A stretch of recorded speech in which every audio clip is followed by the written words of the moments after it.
Let's imagine a scenario. You wake up in the middle of a field. No phone, no signal, no escape. And standing 10 meters away from you, breathing like a furnace, is a medieval knight. Full plate armor, steel boots, a long sword the size of your spine. And he's not here to talk. He's here to make you extinct. What do? You flinch. You panic. You start thinking maybe you can dodge. Maybe you can reason with him. Maybe you've seen enough Game of Thrones to survive. Spoiler, you haven't. This isn't a cosplay. This isn't a Renaissance fair. This isn't your D&D campaign where the DM gives you plot armor. This is 140 kilograms of fury, armor, and religious rage. A man trained since childhood to maim, crush, impale, and not feel bad about it. You think you've got cardio? He's chased people across muddy fields wearing 60 pounds of steel, and still had energy to bash skulls in. You get maybe one move in, a dodge, a scream, a desperate punch. Then it's over. Lights out. Thanks for playing. And let's be clear, this isn't your fault. You're not weak. You're just civilized. You grew up in a world of elevators, oat milk, and electric scooters.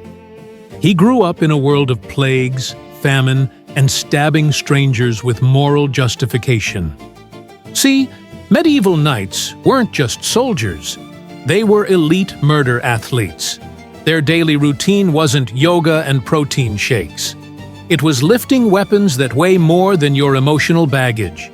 It was getting hit in the ribs with real steel and learning to breathe through cracked armor. It was waking up and thinking, how many enemies can I dismember today? You might know a few self-defense moves. He knows how to turn your bones into abstract sculpture. You watch UFC. He is UFC. And medieval. And mad. He's not trying to win. He's trying to erase you. Let's talk about that armor. You think it's bulky? Like those clunky movie costumes where knights waddle around like metal penguins? Wrong. That's Hollywood nonsense. Real medieval plate armor was a technological marvel. Balanced, articulated, designed to let you move like a ballet dancer.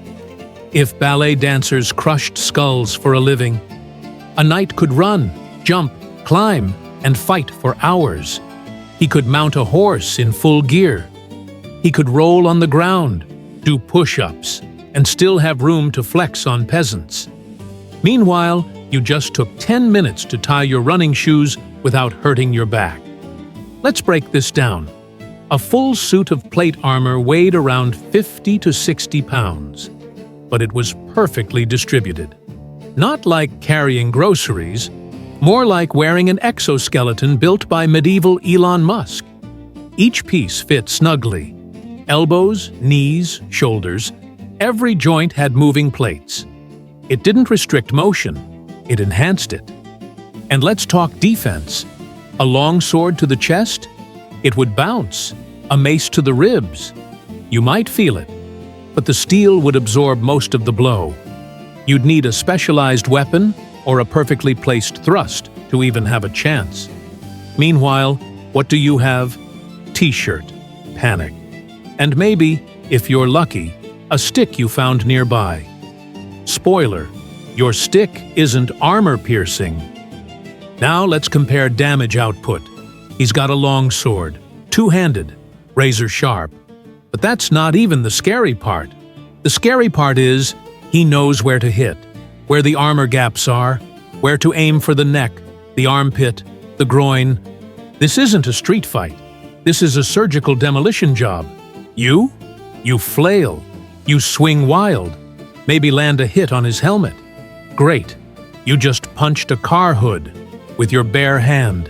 He, on the other hand, knows exactly how to break your stance, disarm you, and make your limbs point in directions nature never intended. Let's talk about training. Because, spoiler alert, knights weren't born scary. They were built painfully, relentlessly, from age 7. While you were eating cereal and playing Pokémon, He was learning how to stab a guy in chainmail without crying. You had math class? He had sword class? You stressed over homework? He stressed over not getting his nose broken in live combat drills.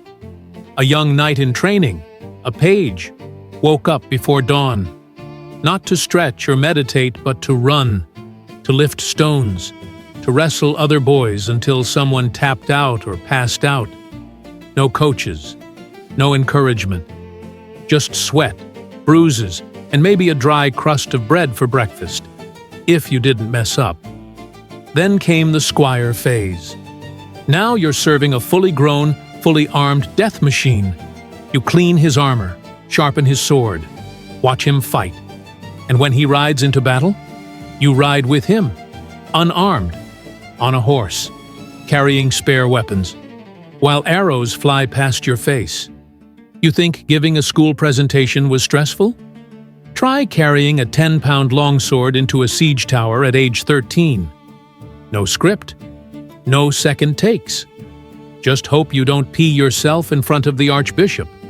And no, training didn't stop there. Night school wasn't a summer camp. It was a full-time job of getting hit, hitting back, and learning to love the pain. Sword drills, shield drills, grappling, archery, horseback combat. They practiced how to kill a man from every angle. In armor, on foot, in mud, while exhausted, while bleeding. Because the goal wasn't just don't die, it was kill fast, kill clean, move on. Every day, you learned something brutal. How to fall without snapping your neck. How to aim for the armpit. How to swing a weapon even when you can't feel your arm. How to block a hammer swing with your forearm and pretend it didn't crush your soul. Meanwhile, your workout includes 20 minutes on the treadmill and a protein shake with oat milk. Adorable. So far, you've heard about armor, training, pain, and violence. Now let's talk weapons.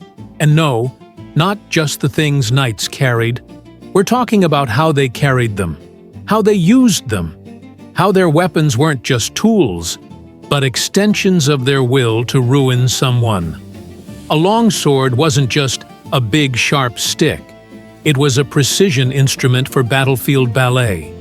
Every angle, every swing, every stance, it had purpose.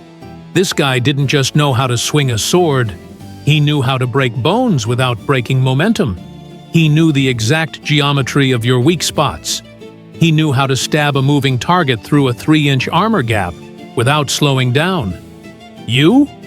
You once held a katana at Comic-Con and almost sliced your toe off.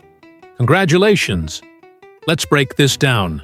A medieval knight trained with a dozen weapons: sword, mace, axe, dagger, lance, polearm. Each one with different weight, timing, and killing technique. He didn't choose a class. He was the class. And he could switch between them mid-fight without even blinking. And let's not forget mounted combat. He could ride a warhorse weighing over 1,000 pounds, galloping at full speed, while swinging a 6-foot weapon, and still hit a target the size of your face. All while wearing 60 pounds of steel. You try walking upstairs with groceries and lose balance.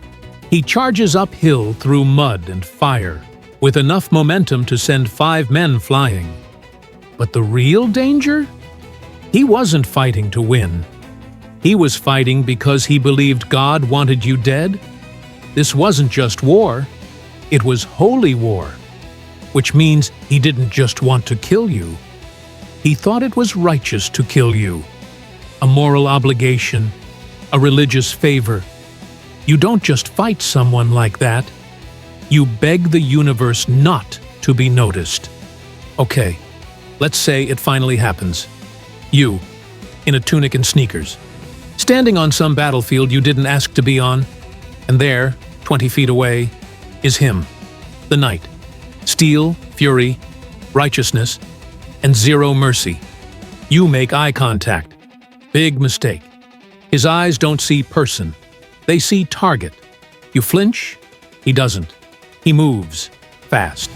You expected slow-motion movie armor clunking? What you get is a metal freight train sprinting at you like you owe him money and insulted his horse. Second one, you freeze. Your brain goes, wait, he's running? Yes, yes he is. Second two, you remember a move you saw in a movie once. You try it. It fails. Instantly. Second three, he's closing the distance. You try to back up. You trip over your own feet. Second four, he's on you. The ground shakes. The sword flashes. Second five, you instinctively raise your arms, which only helps him find your ribs easier. Second six, the first blow connects. It's not like in movies. There's no elegant duel.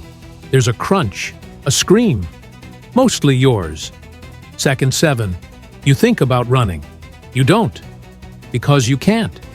Because one leg is currently not where it should be. Second eight, he steps forward. Not dramatically, not slowly, just directly, like he's walking through a field of wheat, and you're the wheat. Second nine, the sword comes down again. You see stars, you feel steel, you taste dirt. Second 10, game over. No reset, no save point, just medieval consequences. So what's the takeaway here? Simple. If you ever time traveled back to the Middle Ages, avoid knights, like the plague, literally. Because here's the thing, you're not ready. Not physically, not mentally, not even emotionally. You've lived in a world of coffee shops and phone chargers. He lived in a world of blood, mud, and God-approved stabbing. You call it aggression? He calls it Tuesday. He's not a man in a costume. He's not a romantic hero. He's not here to spar. He's a warrior. A holy war-hardened, steel-wrapped, skull-breaking machine. Built to end you. And you? You paid $200 for sneakers with foam soles and still get shin splints. Your most aggressive move this week was replying no to a work email. You're not ready for what medieval violence actually looked like. But that's okay. You don't need to fight a knight. You don't need to prove anything. Just remember this the next time you watch a movie where some modern guy beats a knight with technique and heart. Laugh. Laugh hard. Then whisper quietly, "Nope. I would have died in 7 seconds flat." And that's if he was feeling generous.